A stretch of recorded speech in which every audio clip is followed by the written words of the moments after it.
E agora, Castilho, a gente vai entrar com um tema bem interessante que... É o tema do momento, né? O tema do momento, a Rede Mimi ali que no último ano, no último evento, ela veio falar de gestão, explicar um pouco aqui, o Gabriel veio explicar qual modelo de gestão de sucesso que revendedores de todo o país vão a Santa Catarina, falam tão bem da Rede Mimi, e ali ele deu uma super aula para a gente, uma pós-graduação mesmo, e depois, nos últimos meses, a Rede Mimi liderou, ali junto também com o Gabriel e também outros diretores, uma tratativa que ainda continua de mudança do mercado, trazendo self-service para a revenda.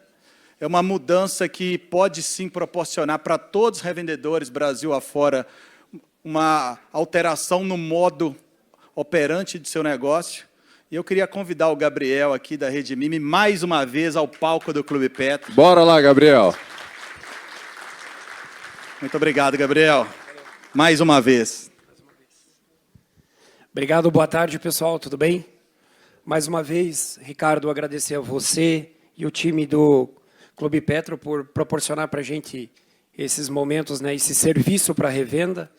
Permite que troquemos ideia, conhecemos pessoas, discutamos melhorias para o nosso setor. Também quero deixar claro aqui o meu profundo respeito por todos os profissionais frentistas do nosso mercado que nos trouxeram até aqui e ainda vão nos levar muito longe com os nossos negócios. Dizer que o movimento não é do Mimi, né? Tocar um slide para frente aqui, nossa empresa. Esse é um movimento setorial de nós, dois sindicatos do Paraná e Santa Catarina, logo após aquelas emendas que o Kim Kataguiri propôs sobre self-service lá, naquelas MPs que tratavam da venda direta de etanol, do delivery, e dentre outras mudanças, né, que o Jimmy falou mais cedo. Nosso setor realmente está passando por grandes mudanças, boas, na minha visão. Tudo que transforma é bom. A gente tem que se adaptar, tem que ser resiliente, o mundo está dessa forma, né? Também quero dizer que tenho profundo respeito por todas as opiniões que são diferentes da minha, ou do nosso grupo de trabalho. As melhores ideias sempre vêm do contraponto, na minha opinião. As pessoas que não estão confortáveis, elas falam porque não estão confortáveis, isso te leva a refletir um pouquinho sobre como dá para construir de uma forma diferente, onde acomoda todo mundo, né? E é isso, eu sou do posto Mimi, então, lá de Jaraguá do Sul, Santa Catarina. O Mimi é o braço de varejo da Agricopel. Nós estamos fazendo mês que vem 45 anos. Mas eu não vim aqui falar do meu negócio, eu vim falar do nosso, certo? Então o assunto é self-service. Como eu disse, eu estou aqui falando, representando, eu sou também vice-presidente do sindicato lá em Santa Catarina, do sindicato de Joinville, né? Santa Catarina tem uma particularidade de ter 4 sindicatos. Apesar de sermos 4, somos muito unidos e temos todas as ações feitas coordenadamente e com grande apoio. O nosso grande parceiro nesse momento é o Paraná Petro, né, que sempre o Rui, lá, o presidente, quem participa aí da federação sabe que ele sempre levantou essa bandeira, e a gente achou que era hora de trazer esse assunto para a mesa. Então, vamos lá. O Brasil está entre os 10 países com mais dificuldade em preencher vagas de emprego. Os 5 segmentos que mais sofrem são tecnologia da informação, atendimento a cliente, é o nosso, logística e operações, marketing e vendas também é o nosso negócio, e administração e apoio de escritório. Então, nós somos o 9º país do mundo com maior dificuldade em preencher vagas de emprego. Obviamente que o Brasil é muito grande, tem diferenças regionais, tem diferenças de negócio, mas isso aqui é uma média Brasil. Nós lá em Santa Catarina, particularmente, sofremos o pleno emprego, sofremos no bom sentido. Isso traz muita coisa boa, mas também traz competição para a mão de obra, né? Então, nós crescemos há 10 anos igual à China e, por conta disso, temos grandes concorrentes na mão de obra operacional. Falando um pouquinho sobre o self, então, da onde que saiu toda essa história, né? Então, teve uma motivação, né? Lá no ano 2000, construiu-se uma lei proibindo o self-service no Brasil. Nós, lá, tínhamos 2 postos self-service, funcionava bem e tal, era um posto da bandeira ESSO na época, a ESSO e a Shell que vieram com esse conceito para o Brasil. E tiveram 2 grandes motivos, né? Um foi a preservação do emprego, passava-se por uma questão econômica adversa, diferente do que a gente tem hoje, e também o medo, né, uma união aí da revenda, porque todo mundo tinha um receio da verticalização. Então, foi isso que motivou. Aí, em 2004, 4 anos depois, foi sancionada a Lei da Inovação Tecnológica, que, basicamente, ela fala que o Estado e todas as instituições ligadas a ele não devem medir esforços para permitir a inovação, a evolução, né? Talvez o setor que mais se beneficiou disso tenha sido o setor bancário, né, pessoal? Então, a gente sabe como era duro ser cliente de um banco e como é fácil ser cliente de um banco hoje, né? Quais as facilidades que a gente tem embarcadas na palma da mão. A Lei da Liberdade Econômica, sancionada há 2 anos, 3 anos atrás, que diz que nenhum setor ou categoria pode ter nenhum tipo de reserva de mercado. E ser frentista, imposto de gasolina, é uma reserva de mercado. Então, é isso que está dizendo na lei. E, com base nisso, a gente ganhou a ação na Justiça Federal. Certo? Esse foi o argumento. Se o Estado não pode medir esforços para permitir inovação, se não pode ter reserva de mercado para ninguém, então, ter frentistas é uma reserva de mercado. E essa foi foi o que baseou a nossa peça, né, para a gente ganhar a ação. Quem ganhou foi o Posto Agricopel, a nossa empresa, ok, mas o objetivo nunca foi só nós termos isso. Sempre foi o objetivo que o setor ganhe. Mas nós emprestamos o CNPJ e a coragem, né? Porque quando saiu a ação, vocês sabem que não é só palmas que a gente recebe, né? A gente recebe também a visita de um monte de gente no nosso negócio para conversar com o nosso time. E a nossa maior preocupação foi ser transparente com o nosso time. Então, tudo que eu falo para vocês, eu falo para eles. Pessoal, a gente acredita que ninguém está condenado a não poder dar um upgrade na carreira, fazer outros trabalhos, ter final de semana, aproveitar de outra forma as suas horas. Então, a gente acredita que isso é uma evolução do setor, sim. E com o turnover que a gente tem lá, ninguém vai ser desligado, porque se parar de contratar em 6 meses, dá para fazer um bom corte. E a gente tem uma emenda na MP 1100, que é desse ano, e tem o PL, que é um projeto de lei do senador Oriovisto de Guimarães, lá do Paraná.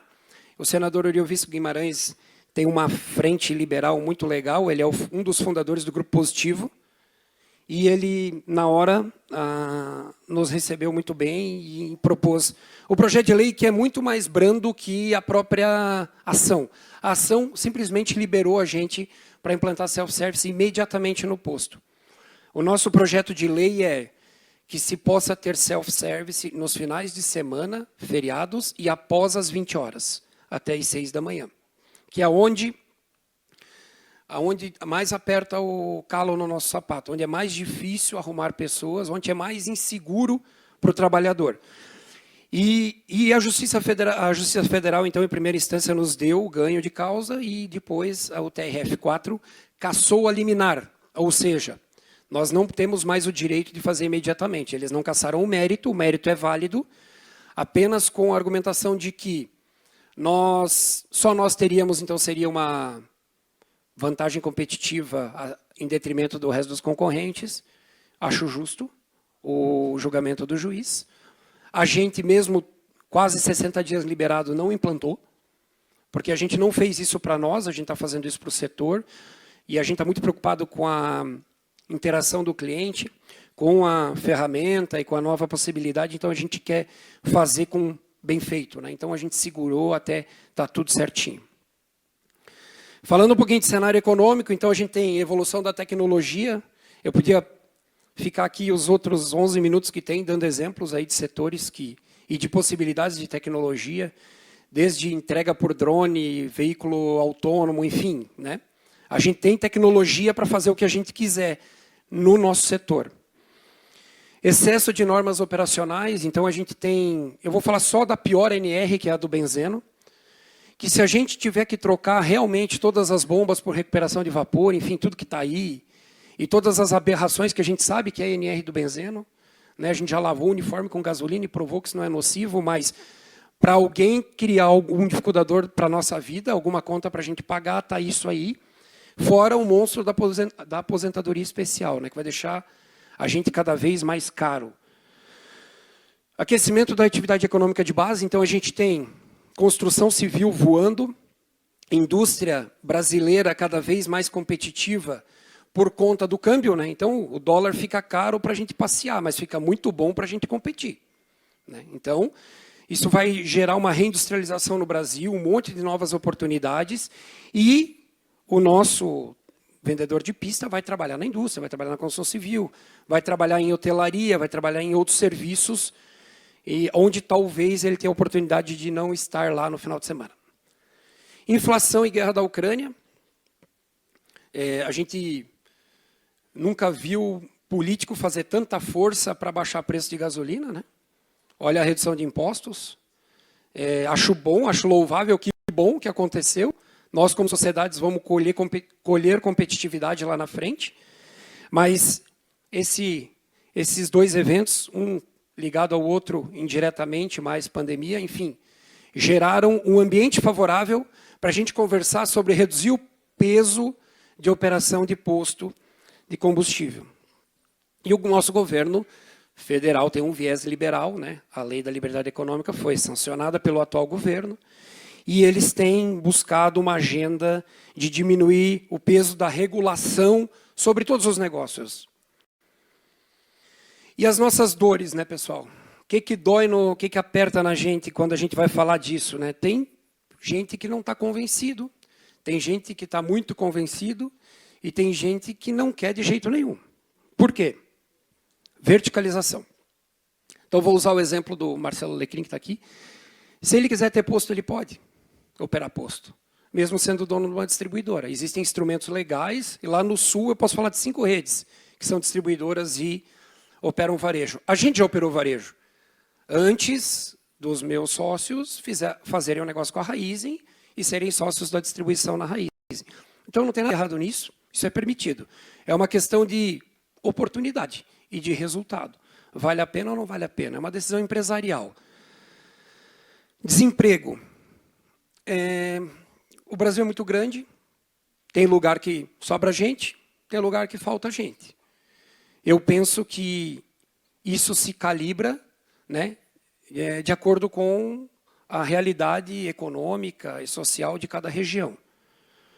Não acredito que o self-service vai ser um negócio que liberou hoje e amanhã está rodando. Tem um período de transição, e nesse tempo a gente pode capacitar e permitir outras carreiras a essas pessoas que estão conosco. Tecnologia e equipamentos caros. Falar um pouquinho de novo da questão da recuperação de vapores, né, pessoal? Vocês cotem aí um equipamento sextuplo, recuperação de vapor, toda a infra que tem que fazer no posto. É muito mais caro do que instalar um totem do lado da bomba ou botar um console nos equipamentos que já são eu vi o Renato aí. O Renato da Wayne, inclusive, tem uma solução bem boa aí, pessoal. Já fiz a propaganda dele. E morte dos pequenos negócios. Os Estados Unidos têm 127 mil postos. 57% são operações single, ou seja, aquele operador só tem aquele posto. Os Estados Unidos é o mercado de self-service mais maduro do mundo. 3% dos postos são operados por quem tem até 10 postos. 5% são operados pela companhia. E os demais são operados por grandes redes, de 11 postos até 700, que a gente sabe que tem o caso do AUA, por exemplo, que é gigante, Pilot Flying J, Loves e demais. Então, eu acho que aí cabe para a gente refletir. Será que a gente morre? Não sei. Venda de aditivados e itens de pista. Existe trade marketing, Clube Petro. Tecnologia muda o jeito de fazer, né? A gente vai ter que buscar outra alternativa. Eu não estou disposto, eu vendo 30% de mix na rede, eu não estou disposto a abrir mão disso, nem posso. Tem uma venda lá de automotivos e lubrificantes, são bem importantes no meu budget lá. Não posso abrir mão. Vou ter que achar um jeito de continuar vendendo isso ou mais. A ferramenta é diferente. Inclusive, se a gente tem pessoas no posto dedicadas a fazer venda e não serem abastecedores, talvez a conversão de venda seja muito maior do que é hoje. O que nós defendemos, então, com essa confusão toda, né? Nós defendemos a mudança da lei. Nós não queremos ganhar ação na justiça, não queremos confusão, isso não. A gente foi surpreendido por uma decisão, por uma peça brilhantemente escrita pelo Dr. Gustavo Packer, lá da nossa cidade, que acreditou, ele é presidente do Comitê de Inovação lá em Jaraguá do Sul, e trouxe a ideia e falou, ó, dá para a gente ganhar por aqui. E aí a gente foi surpreendido com essa decisão. Mas a gente sempre brigou por mudar a lei, por sentar todo mundo e mudar a lei. A gente quer a liberdade de escolha. Eu escolho se eu quero oferecer self-service no meu posto ou não. O meu cliente escolhe se quer, se cabe para ele. Certo? Não uma lei que me proíbe disso. É uma amarra. Nós queremos um serviço híbrido. Né? Eu posso ter, durante alguns horários do dia, sim, outros não. Eu posso ter, para quem está disposto a pagar. E nós defendemos modernidade e inovação. Nenhum setor evolui sem modernidade e inovação. Quais são as vantagens para nós? Redução da complexidade operacional. O Diese fala que o frentista custa 12 a 15 centavos no Brasil. Eu já fiz uma conta de 18 a 20. Mas isso é só o salário. E a complexidade da gestão? Quanto mais complexo a gente é, proporcionalmente à quantidade de pessoas que a gente tem. Vai ficando cada vez mais duro. Treinar, manter, repor, engajar. Não é fácil. Não é só isso, não é só o salário das pessoas, o custo direto delas. Se tornar mais atrativo para a mão de obra.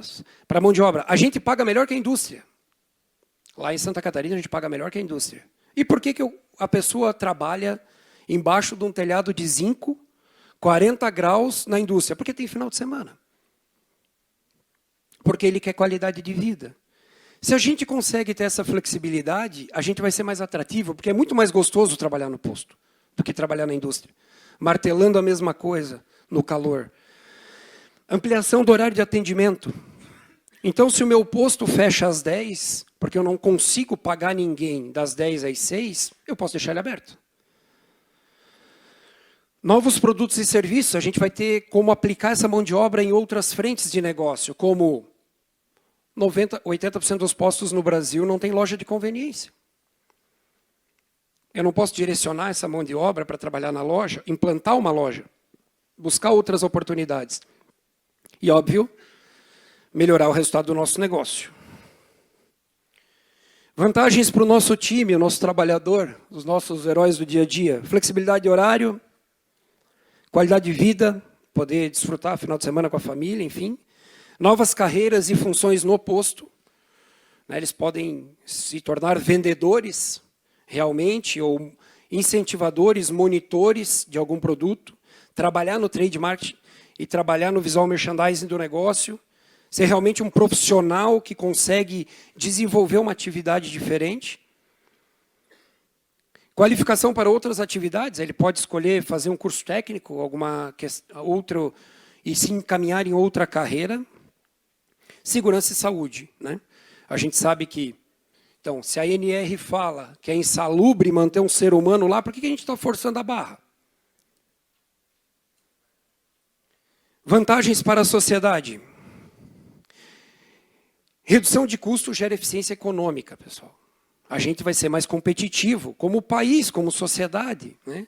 Até quando o cliente vai estar disposto a pagar a conta da nossa ineficiência?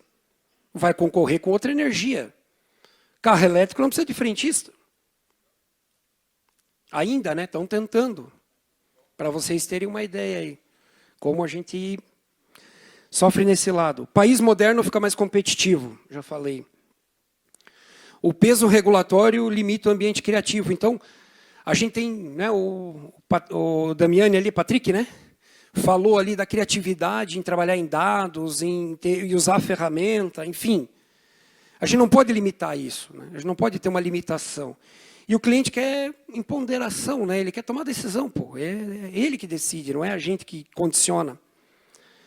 Mais mão de obra disponível. Né? Como é que a gente cresce sem mão de obra? O empreendedor vai montar uma indústria lá no interior de Santa Catarina, desiste, porque não tem gente para trabalhar lá dentro. Né? Então, vai embora a indústria para outro lugar, para outro país, às vezes. E escolha do mais conveniente. Então, o cliente é o dono do nosso negócio, realmente, quem paga o nosso salário, a razão da gente existir, ele escolhe o que é bom para ele, no final do dia.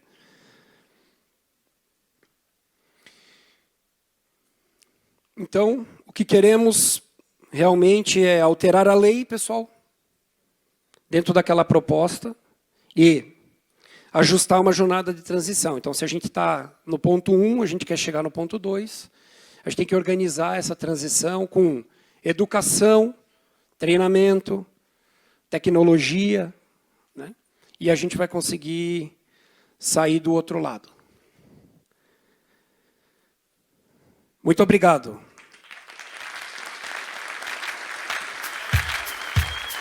Sensacional, Gabriel.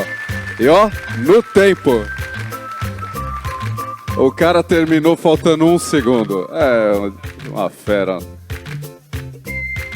Muito obrigado, Gabriel, mais uma vez. A Redmime aí, através do Gabriel, buscando uma inovação sem precedentes para o nosso setor. E o Clube Petro, assim como qualquer empresa de tecnologia, de inovação, a gente entende que inovação, sim, ela pode ser disruptiva, a gente vai se adaptar. Daqui a pouquinho vai estar o RJ aqui falando da experiência do consumidor. Como eu disse lá atrás também na minha palestra, nós estamos aqui para atender o cliente da forma que ele quiser. Somos comerciantes e vivemos para isso. Então, se tiver um modelo com frentista, a gente vai se adaptar. A gente já vive esse modelo, mas sem frentista também a gente vai se adaptar. Ô, Ricardo, só esqueci de falar um negócio, está na minha colinha aqui. Vocês cobraram, né, você e o Jimmy, logo cedo, do pessoal participar. Né? Então, participa do teu sindicato, participa da federação. Acho que a gente tem que participar da decisão ou das mudanças do setor. Normalmente, a gente é acostumado a se adaptar do que os outros decidem para a gente. Né? Então, se a gente deixar um juiz decidir, ou um político que não conhece da nossa dor, da nossa realidade, a gente vai ter que se adaptar a isso. Então, é importante todo mundo participar realmente dessa transformação, porque senão a gente vai ter que se conformar com o que decidirem para a gente. E esse momento, Gabriel, assim, é o fortalecimento também de um ecossistema, né? Isso faz parte desse momento, faz parte do fortalecimento da união em prol de melhorias. E eu queria aí uma salva de palmas para o Gabriel, mais uma vez, por tudo que tem feito pela gente.